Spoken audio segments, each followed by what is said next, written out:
2017ರಿಂದ ಕೂಡ ಒಂದು ಇಶ್ಯೂ ರಾಜ್ಯದಲ್ಲಿ ಚಾಲ್ತಿಯಲ್ಲಿದೆ. ಅದೇ ಪ್ರತ್ಯೇಕ ಲಿಂಗಾಯತ ಧರ್ಮ, ವೀರಶೈವ ಲಿಂಗಾಯತರು ಒಂದೇ ಅನ್ನುವಂತಹ ವಿಚಾರ ಪದೇ ಪದೇ ಚರ್ಚೆಗೆ ಬರುತ್ತೆ. ಮತ್ತೆ ಅದನ್ನು ಹಿಂದಕ್ಕೆ ಸರಿಸುವಂತಹ ಪ್ರಕ್ರಿಯೆಗಳಾಗುತ್ತೆ. ಬಟ್ ಯಾವಾಗ ಸ್ವಾಮೀಜಿಗಳು ಇಂತಹ ಸೂಕ್ಷ್ಮ ವಿಚಾರಗಳಲ್ಲಿ ನಿಲುವನ್ನು ತೆಗೆದುಕೊಳ್ತಾರಲ್ವಾ, ಆಗ ಅವರಿಗದು ಅನೇಕ ಸಂದರ್ಭದಲ್ಲಿ ಪರವಾಗಿದ್ದೂ ಇದೆ, ಅನೇಕ ಸಂದರ್ಭದಲ್ಲಿ ತಿರುಗುಬಾಣ ಆಗಿದ್ದೂ ಇದೆ. ಈಗ ಸುದ್ದಿಯಲ್ಲಿರೋದು ಕನ್ನೇರಿ ಶ್ರೀಗಳು ಆಡಿದಂತಹ ಮಾತು ಲಿಂಗಾಯತ ಸಮುದಾಯದ ಜನರನ್ನ ಕೆರಳಿಸಿದೆ ಅನ್ನೋದು ಕೆಲವರ ವಾದ. ಕೆಲವರು ಇಲ್ಲ, ಅವರು ಸತ್ಯವನ್ನೇ ನೋಡ್ತಿದ್ದಾರೆ ಅನ್ನೋದು ಕೆಲವರು ವಾದ. ಹೀಗಾಗಿ ಕನ್ನೇರಿ ಶ್ರೀಗಳ ಭವಿಷ್ಯ ಕರ್ನಾಟಕದಲ್ಲೇ ಮುಂದುವರಿಯುತ್ತಾ ಅಥವಾ ಮಹಾರಾಷ್ಟ್ರಕ್ಕೆ ಸಾಗುತ್ತಾ ಅನ್ನೋದು ಕುತೂಹಲ. ಏನೇನು ಡೆವಲಪ್ಮೆಂಟ್ ಆಗಿದೆ ಅನ್ನೋದರ ಮಾಹಿತಿ ನೋಡೋಣ. ಲಿಂಗಾಯತ ಶ್ರೀಗಳ ಬಗ್ಗೆ ಅವಹೇಳನಕಾರಿ ಭಾಷಣ ಹಿನ್ನೆಲೆಯಲ್ಲಿ ಬಾಗಲಕೋಟೆ ತೊರೆಯುವಂತೆ ಕನ್ನೇರಿ ಶ್ರೀಗಳಿಗೆ ನಿನ್ನೆ ನೋಟಿಸ್ ಅನ್ನ ಕೊಡಲಾಗಿದೆ. ಇವತ್ತು ನಸುಕಿನ ಜಾವವೇ ಜಿಲ್ಲೆಯಿಂದ ಸ್ವಾಮೀಜಿ ತೆರಳಿದ್ದಾರೆ. ತಮ್ಮ ಮೂಲ ಮಠ ಮಹಾರಾಷ್ಟ್ರದ ಕನ್ನೇರಿಗೆ ಸ್ವಾಮೀಜಿಗಳು ಹೋಗಿರೋದ್ರ ಮಾಹಿತಿ ಸಿಗ್ತಾ ಇದೆ. ಚಿಕ್ಕಾಲಗುಂಡಿ ಗ್ರಾಮದ ತಮ್ಮ ಶಾಖಾ ಮಠದಲ್ಲಿ ಕನ್ನೇರಿ ಶ್ರೀಗಳು ಇದ್ರು. ಬಾಗಲಕೋಟೆ ಜಿಲ್ಲೆಯ ಬೀಳಗಿ ತಾಲೂಕಿನ ಚಿಕ್ಕಾಲಗುಂಡಿಯಲ್ಲಿ ಇದ್ರು ಅವರು. ಆದರೆ ಯಾವಾಗ ಈ ವಿಚಾರಕ್ಕೆ ವಿಪರೀತವಾಗಿ ವಿರೋಧ ವ್ಯಕ್ತ ಆಯಿತು, ಅವ್ರು ಮಹಾರಾಷ್ಟ್ರಕ್ಕೆ ಹೋಗ್ಬಿಡ್ಬೇಕು ಅಂತ ಹೇಳ್ತಾ ಇದ್ರು. ಬಾಗಲಕೋಟೆ ತೊರೆಯುವಂತೆ ಕನ್ನೇರಿ ಶ್ರೀಗಳೇ ನಿನ್ನೆ ನೋಟಿಸ್ ಕೂಡ ರವಾನೆ ಆಗಿತ್ತು. ಇವತ್ತು ನಸುಕಿನ ಜಾವವೇ ಜಿಲ್ಲೆಯಿಂದ ಹೊರಟಿದ್ದಾರೆ ಸ್ವಾಮೀಜಿಗಳು ಅನ್ನೋದು ಗೊತ್ತಾಗ್ತಾ ಇದೆ. ಎಲ್ಲಿಗೆ ಹೋಗಿದ್ದಾರೆ ಅಂದರೆ ತಮ್ಮ ಮೂಲ ಮಠ ಮಹಾರಾಷ್ಟ್ರದಲ್ಲಿದೆ. ಆ ಮೂಲ ಮಠ ನಾವು ಆರಂಭದಲ್ಲಿ ಹೇಳ್ತಾ ಇದ್ದಲ್ಲ, ಅವ್ರು ಮಹಾರಾಷ್ಟ್ರಕ್ಕೆ ಕಳಿಸ್ಬಿಡ್ಬೇಕು ಅವ್ರನ್ನ ಅನ್ನುವಂತಹ ವಾದ ಇತ್ತಲ್ಲ, ಅದಕ್ಕೆ ಮಣಿದಿರೋ ಹಾಗೆ ಕಾಣಿಸ್ತಾ ಇದೆ. ತಮ್ಮನ್ನು ತಾವು ಡಿಫೆಂಡ್ ಮಾಡೋದಕ್ಕೆ ತುಂಬ ಪ್ರಯತ್ನವನ್ನು ಪಟ್ಟರು, ಮತ್ತು ತಾವು ಹೇಳಿದ್ರಲ್ಲಿ ತಪ್ಪೇನಿದೆ ಅಂತ ಕೂಡ ಕೇಳಿದರು. ಆದರೆ ಪ್ರತ್ಯೇಕವಾಗಿ ಎದುರಾಗ್ತಾ ಇದ್ದಂತಹ ಸವಾಲುಗಳು ಮತ್ತು ವಿಪರೀತವಾಗಿ ಪಬ್ಲಿಕ್ ಪ್ರೆಷರ್ಗಳು ರಿಲೀಸ್ ಆಗ್ತಾ ಇತ್ತು. ಆಮೇಲೆ ಪ್ರತಿಭಟನೆಗಳು ವ್ಯಾಪಕವಾಗಿ ಆಗ್ತಾ ಇತ್ತು. ಈಗ ಇದೆಲ್ಲವೂ ತಣ್ಣಗಾಗಿಸೋ ನಿಟ್ಟಿನಲ್ಲಿ ಕನ್ನೇರಿ ಶ್ರೀಗಳು ಇಟ್ಟಿರುವಂತಹ ಹೆಜ್ಜೆ ಯೂಸ್ ಆಗುತ್ತಾ ಅನ್ನೋದು ಸದ್ಯಕ್ಕಿರುವಂತಹ ಕುತೂಹಲ. ಈ ಲಿಂಗಾಯತ ಮತ್ತು ವೀರಶೈವ ಒಂದೇ ಅನ್ನೋದು ಕೆಲವು ಮಠಾಧೀಶರು ಮತ್ತು ಮಠಗಳ ಅಭಿಪ್ರಾಯ. ಬಟ್ ಲಿಂಗಾಯತ ಅನ್ನೋದು ಪ್ರತ್ಯೇಕ ಧರ್ಮ, ಅದು ಹಿಂದೂ ಧರ್ಮದ ಭಾಗವೇ ಅಲ್ಲ. ತತ್ವ ಸಿದ್ಧಾಂತಗಳು ಬೇರೆ. ನಮ್ಮದು ಪ್ರತ್ಯೇಕತೆ ಅಂತ ಹೇಳೋರು ಲಿಂಗಾಯತ ಧರ್ಮವನ್ನು ಪ್ರತಿಪಾದಿಸೋರು. ಅದಕ್ಕೆ ಅವರು ಅನೇಕ ರೀಸನ್ಗಳನ್ನು ಕೊಡ್ತಾರೆ. ವೀರಶೈವ ಲಿಂಗಾಯತರಲ್ಲೂ ಕೂಡ ಅಷ್ಟೇ. ಬಸವಣ್ಣ ಅವರು ಕೂಡಲ ಸಂಗಮ ದೇವ ಅಂತ ಪ್ರತಿ ಮಾತನಾಡ್ತಾ ಇದ್ರು. ಕೂಡಲ ಸಂಗಮ ದೇವ ಅಂದರೆ ಯಾರು? ಶಿವ ಅಲ್ವಾ? ಅವರು ಪ್ರತ್ಯೇಕ ಅಂದಿದ್ದರೆ ಶಿವನಾಮವನ್ನು ಯಾಕೆ ಮಾಡ್ತಾ ಇದ್ರು ಪ್ರತಿ ವಚನದಲ್ಲೂ ಅಂತ ಇವ್ರು ಕೇಳ್ತಾರೆ. ಇವರು ಆ ಲಿಂಗಕ್ಕೂ ಬೇರೆದಾದಂತಹ ಅರ್ಥಗಳನ್ನು ಕೊಡ್ತಾರೆ. ಹೀಗಾಗಿ ಇದು ನೆವರ್ ಎಂಡಿಂಗ್ ಡಿಸ್ಕಷನ್. ಮತ್ತು ಇತಿಹಾಸದಲ್ಲಿ ಕೆಲವು ವಿಚಾರಗಳ ಬಗ್ಗೆ ಸ್ಪಷ್ಟತೆ ಇನ್ನೂ ಸಿಕ್ಕಿಲ್ಲ. ಹೀಗಾಗಿ ಒಂದು ನೆವರ್ ಎಂಡಿಂಗ್ ಡಿಸ್ಕಷನಲ್ಲಿ ಒಂದು ಸ್ಟ್ಯಾಂಡನ್ನು ತಗೊಂಡ್ರೆ ಹೀಗೆಲ್ಲ ವಿರೋಧಗಳು ವ್ಯಕ್ತ ಆಗುತ್ತೆ. ಕನ್ನೇರಿ ಶ್ರೀಗಳ ವಿಚಾರದಲ್ಲಾಗಿದ್ದು ಕೂಡ ಅದೇ.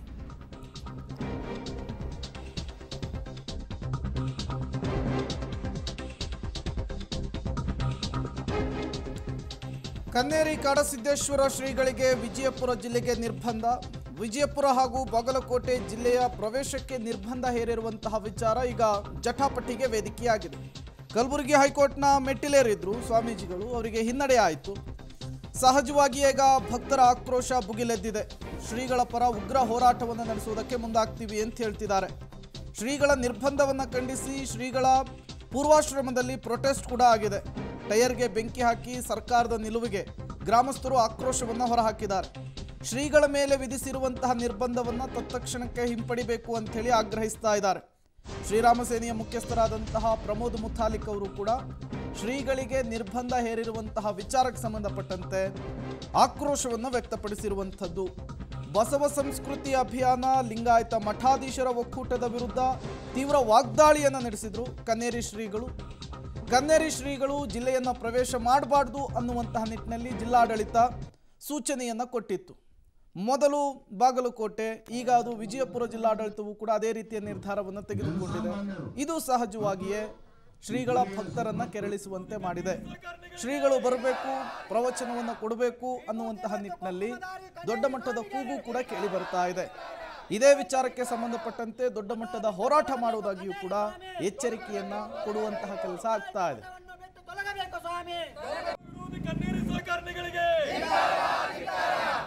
ವಿಭೂತಿ ಮತ್ತು ಕುಂಕುಮಧಾರಿ ಕನ್ನೇರಿ ಸ್ವಾಮಿಗೆ ಮಠ ಬಿಟ್ಟು ತೊಲಗಬೇಕು ಕನ್ನೇರಿ ಸ್ವಾಮಿ, ಲಿಂಗಾಯತ ಮಠವನ್ನು ಬಿಟ್ಟು ತೊಲಗಬೇಕು ಸ್ವಾಮಿ. 2-3 ದಿನಗಳ ನಡುವೆ ವಿರೋಧಿಸುತ್ತಿದ್ದಂಥವರು ತತ್ವವನ್ನ ಪ್ರತಿಪಾದಿಸುವ ಹಿನ್ನೆಲೆಯಲ್ಲಿ ಇದನ್ನ ಬೆಳೆಸಿ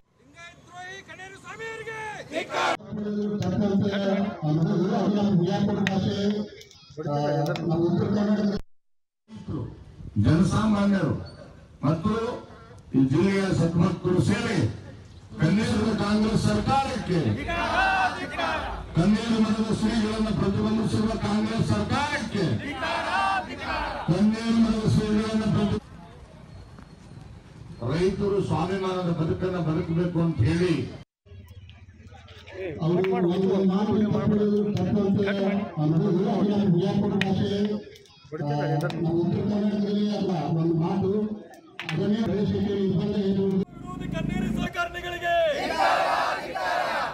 ವಿಭೂತಿ ಮತ್ತು ಕುಂಕುಮಧಾರಿ ಕನ್ನೇರಿ ಸ್ವಾಮಿಗೆ, ಲಿಂಗಾಯತ ಮಠ ಬಿಟ್ಟು ತೊಲಗಬೇಕು ಕನ್ನೇರಿ ಸ್ವಾಮಿ, ಲಿಂಗಾಯತ ಮಠ 2-3 ದಿನಗಳ ನಡುವೆ ವಿರೋಧಿಸುತ್ತಿದ್ದಂಥವರು ತತ್ವವನ್ನ ಪ್ರತಿಪಾದಿಸುವ ಹಿನ್ನೆಲೆಯಲ್ಲಿ ಇದನ್ನ ಬೆಳೆಸುವ ಹಿನ್ನೆಲೆಯಲ್ಲಿ ಇದನ್ನ ಸೋಮಸಿದ್ದೇಶ್ವರನಿಗೆ ಹೇಳಿದಿಕ್ಕಾರ. ಕಾಂಗ್ರೆಸ್ ಸರ್ಕಾರ ಅತಿಯಾದಂಥ ವರ್ತನೆಯನ್ನ ಮಾಡ್ತಾ ಇದೆ.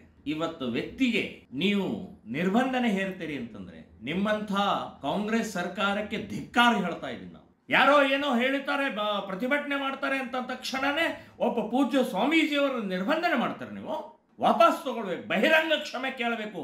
ಇಡೀ ರಾಜ್ಯಾದ್ಯಂತ ಶ್ರೀರಾಮ ಸೇನೆ ಸಂಘಟನೆ, ಹಿಂದೂ ಸಂಘಟನೆ ಎಲ್ಲಾ ಪೂಜ್ಯರು ಸೇರಿ ದೊಡ್ಡ ಪ್ರಮಾಣದಲ್ಲಿ ಪ್ರತಿಭಟನೆಯನ್ನ ಬೀದಿಗಿಳಿಬೇಕಾಗತ್ತೆ ಅಂತನ್ನುವಂಥ ಎಚ್ಚರಿಕೆಯನ್ನು ನಾನು ಕೊಡ್ತಾ ಇದ್ದೀನಿ. ಲಿಂಗಾಯತ್ ವೀರಶೈವ ಧರ್ಮದಲ್ಲಿ ಸ್ವಲ್ಪ ಭಿನ್ನಾಭಿಪ್ರಾಯ ಬರ್ತಾ ಇದೆ. ವೀರಶೈವ ಲಿಂಗಾಯತ್ ಅಂತಕ್ಕಂಥದ್ದು ಇದು ಭಾಳ ದುರಾದೃಷ್ಟಕರ.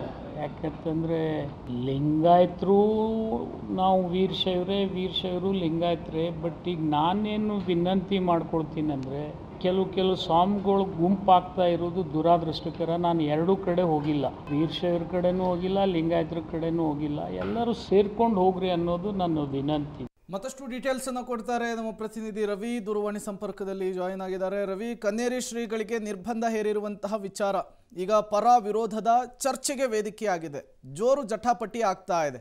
ಸದ್ಯ ಈ ವಿಚಾರಕ್ಕೆ ಸಂಬಂಧಪಟ್ಟಂತೆ ಏನು ಬೆಳವಣಿಗೆಗಳಾಗ್ತಾ ಇದೆ, ಶ್ರೀಗಳ ನಡೆ ಏನು, ಅವರ ಭಕ್ತರ ಮುಂದಿನ ಹೋರಾಟ ಹೇಗಿರುತ್ತೆ, ಡೀಟೇಲ್ಸ್ ಕೊಡಬಹುದಾ ಅಂತ ಹೇಳಿ. ಪ್ರೇಮ್, ಏನು ಸರ್ಕಾರ ಜಾತಿ ಸಮೀಕ್ಷೆಯನ್ನ ಏನು ಮಾಡ್ಲಿಕ್ಕೆ ಶುರು ಮಾಡ್ತೋ ಆಗ ಸ್ವಾಮೀಜಿಗಳು, ಧಾರ್ಮಿಕ ಪ್ರಚಾರಕರು ಏನಿದ್ದಾರೆ ಅವರು ಹಿಂದೂ ಮತ್ತು ಧರ್ಮದ ಕಾಲಂನಲ್ಲಿ ಲಿಂಗಾಯತ, ವೀರಶೈವ ಲಿಂಗಾಯತ ಈ ರೀತಿಯಾಗಿ ಚಟಾಪಟಿಗೆ ಕಾರಣವಾಗಿತ್ತು. ಅದಾದ ನಂತರ ಸ್ವಾಮೀಜಿಗಳು ಅಲ್ಲಲ್ಲಿ ಭಾಷಣದ ವೇಳೆಯಲ್ಲಿ ಲಿಂಗಾಯತ ಮತ್ತು ವೀರಶೈವ ವಿಚಾರಗಳು ಮುನ್ನೆಲೆಗೆ ಬರ್ತಾ ಇದ್ವು ವಿಷಯಗಳು. ಆ ಹಿನ್ನೆಲೆಯಲ್ಲಿ ಏನು ಕನ್ನೇರಿ ಮಠದ ಅದೃಶ್ಯ ಕಾಡಸಿದ್ದೇಶ್ವರ ಸ್ವಾಮೀಜಿಯವರು ಮಹಾರಾಷ್ಟ್ರದಲ್ಲಿ ಒಂದು ಏನು ಹೇಳಿಕೆಯನ್ನ ನೀಡ್ತಾರೆ. ಆ ಹೇಳಿಕೆ ಕೆಲವು ಲಿಂಗಾಯತ ಮಠಾಧೀಶರಿಗೆ ಕಂಗೆನಿಗೆ ಗುರಿಯಾಗಿತ್ತು ಅಂತ ಹೇಳ್ಬಹುದು. ಅಂದ್ರೆ ಸ್ವಾಮೀಜಿಗಳು ಏನು ಲಿಂಗಾಯತ ಮಠಾಧೀಶರನ್ನ ನಾಟಕ ಕಂಪನಿಗೆ ಹೋಲಿಸಿದ್ದು ಅಥವಾ ಕೆಲವೊಂದಿಷ್ಟು ಪದಗಳನ್ನ ಬಳಸಿದ್ರು. ಆ ಹಿನ್ನೆಲೆಯಲ್ಲಿ ಅವರಿಗೆ ಏನು ವಿಜಯಪುರ ಜಿಲ್ಲಾಡಳಿತದಿಂದ ನಿರ್ಬಂಧವನ್ನ ಹೇರಿತ್ತು. ಅದಾದ ನಂತರ ಏನು ಕಾನೂನು ಮತ್ತು ಸುವ್ಯವಸ್ಥೆ ಕಾಪಾಡಲು ಹಾಗೂ ಶಾಂತಿ ಭಂಗ ಆಗದೆ ಇರಲಿ ಅನ್ನುವಂತ ಮುನ್ನೆಚ್ಚರಿಕೆ ಕ್ರಮವನ್ನ ನೆಪವಾಗಿಟ್ಟುಕೊಂಡು ಬಾಗಲಕೋಟೆ ಜಿಲ್ಲಾಡಳಿತ ಏನು ನಿನ್ನೆ ಕನ್ನೇರಿ ಮಠದ ಸ್ವಾಮೀಜಿಗಳಿಗೆ ಈ ಜಿಲ್ಲೆಯಿಂದ ತೆರಳ್ರಿ ಅನ್ನುವಂತ ಒಂದು ಏನು ಆದೇಶವನ್ನ ನೀಡಿತ್ತು. ಅಂದ್ರೆ ಪರೋಕ್ಷವಾಗಿ ನಿರ್ಬಂಧವನ್ನ ಹೇರುವಂತಹ ಕೆಲಸಕ್ಕೆ ಜಿಲ್ಲಾಡಳಿತ ಮುಂದಾಗಿರುವಂತದ್ದು.